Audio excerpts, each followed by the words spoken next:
Sometimes I just want to be in a bad mood, and the last thing that I need at that time is for somebody to tell me, Andrew, chin up, there's light at the end of the tunnel, or everything happens for a reason, or even worse, to tell me that I'm right where I belong in life. What did I do to deserve all of that?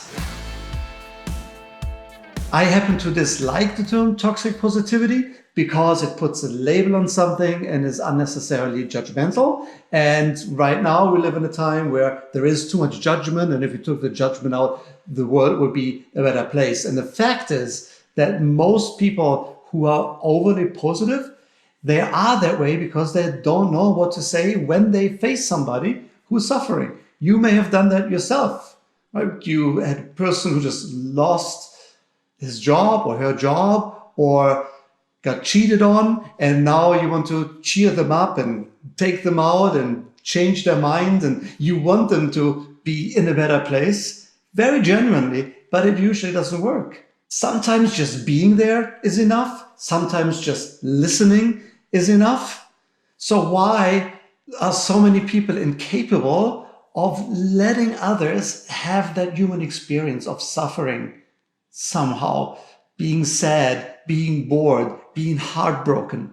It sucks when you're in that place. I know that. I've experienced it. I'm sure you have too. But it's also true that we know that sadness is directly linked to creativity. When we are sad, we are the most creative people in the world. That's when we have great ideas. That's when we look at life and evaluate it from a different perspective and come up with different solutions on how to move forward.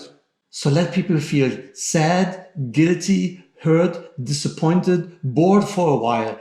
It's good for them. Think about it. In your life, when were the times when you made the most profound changes in your life? It was most likely after you suffered in one way or the other. It may either have been because you lost a job, you lost a house, you lost a loved one, you had an illness, something of your loved ones had an illness. Something very dramatic happened that made you change.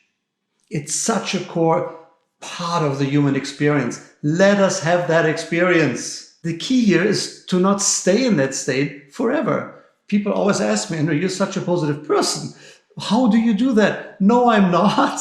I have emotions other than positivity like everybody else. I'm frustrated about a number of things. I have my iPhone right here, and if I wanted to find something that upsets me right now, I just need to go and look at either my email or the news or what have you.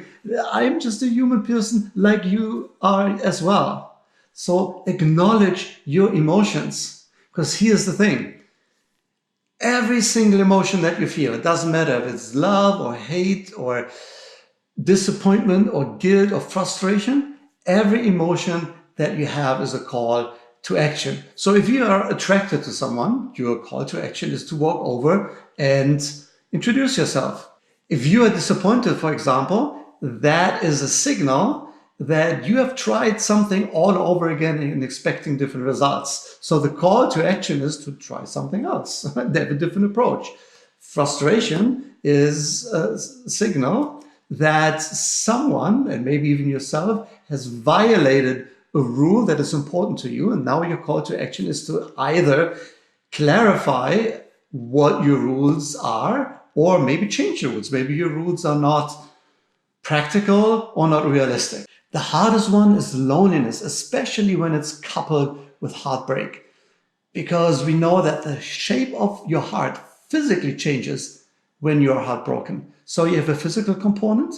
And by the way, the heart has its own intelligence as well. And it has an emotional component, which is in the heart and in the brain. And somehow we need to reconcile that and take meaningful action at a time where we may think we are not worth it. But it may take a while until we are ready to do this. We need to heal. We need to reconcile. We need to be sad to get new ideas and new creativity. It's a good thing. It hurts, but it's necessary for us to evolve. So never, ever, ever, ever, ever shower somebody with positivity when they suffer. Just be there.